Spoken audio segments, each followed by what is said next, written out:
Trump's incendiary NATO remarks send very real shudders through Europe. Remarks by Donald Trump normally reverberate in an echo chamber of his own creation, a sort of vacuum that often strips them of any consequence globally. It is white noise, one might think, rhetoric designed to project strength and the rejection of the status quo, rather than an expression of any actual policy. It is just Trump being Trump. But when the former president suggested on Saturday that he would let Russia do whatever the hell they want to any NATO member that doesn't meet spending guidelines, the impact was acute. He recalled what he said was a conversation with a large NATO ally.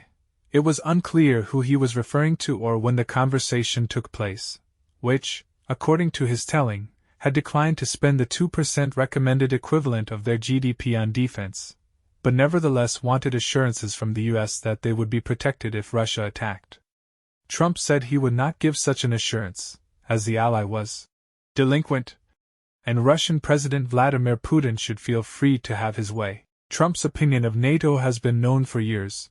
He thinks it is the epitome of everything he despises about of America's allies, taking advantage of US strength without giving anything in return, a store loyalty club in which you get points without proportionate spending.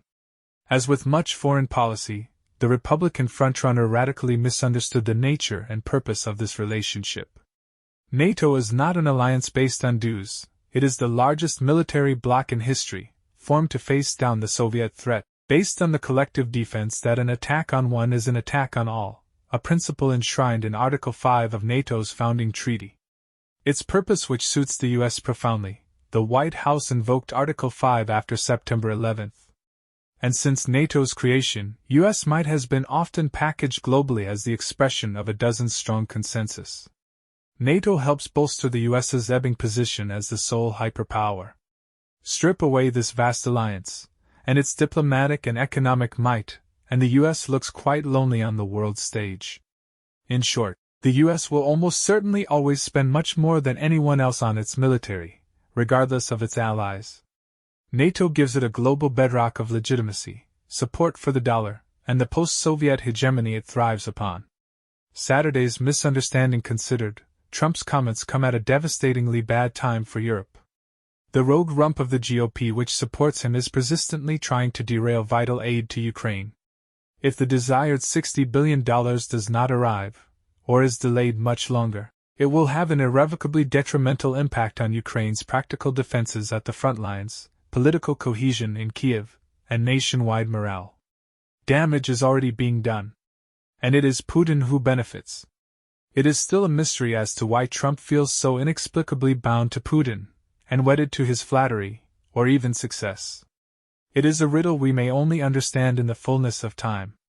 Is it a warped attraction to a bad guy, a crush on Russia's deeply patriarchal culture, or something more darkly tied to Trump's personal history itself? Saturday's incendiary comments feed a narrative of the US being exploited, underappreciated, and in global decline as a result.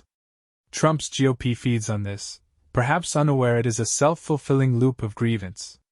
The more the US bemoans its allies and their miserly neglect of NATO, and withdraw from it, the less powerful it is. Europe has for nearly a decade lived with the possibility it might face the Russian threat alone. Trump's first term sounded a loud klaxon to that effect. But now there is the largest land war to hit Europe since the 1940s, making the danger more acute. The UK has recently switched its broader rhetoric in recent weeks to suggest the West is no longer in a post-war but a pre-war world. Senior military Britons have even mulled whether conscription is even a possibility. Finland and Sweden have urgently sought to join NATO. Germany's foreign ministry responded to Trump's comments with, "One for all and all for one." The European Council President Charles Michel slammed Trump's reckless statements. But European defense has rarely thrived without the might of US support. Moscow is, after its failed invasion of an unprepared neighbor, still weak comparatively. It is not a behemoth capable of raging across Western Europe. It is far from the potent military it was perceived to be in 2021. Yet make no mistake, the lack of a guarantee of American support massively undermines NATO's effectiveness. It calls into question the alliance's cohesion and therefore its existence. Trump knows that. He is not simply saying the US won't help NATO allies who haven't paid. He is saying he would encourage Russia to attack, invade, inflict the horrors of Mariupol upon US allies. It may be noise, it may be aimed at whipping up the faithful in front of his podium. But it was heard loudly, especially in European capitals and Moscow. Part of Trump's appeal to his supporters is his lack of presidential poise. But after Ukraine's invasion 2 years ago, this is no longer a game of posturing. It is a moment that hopefully the history books will not have to look back and analyze as having been of grave consequence.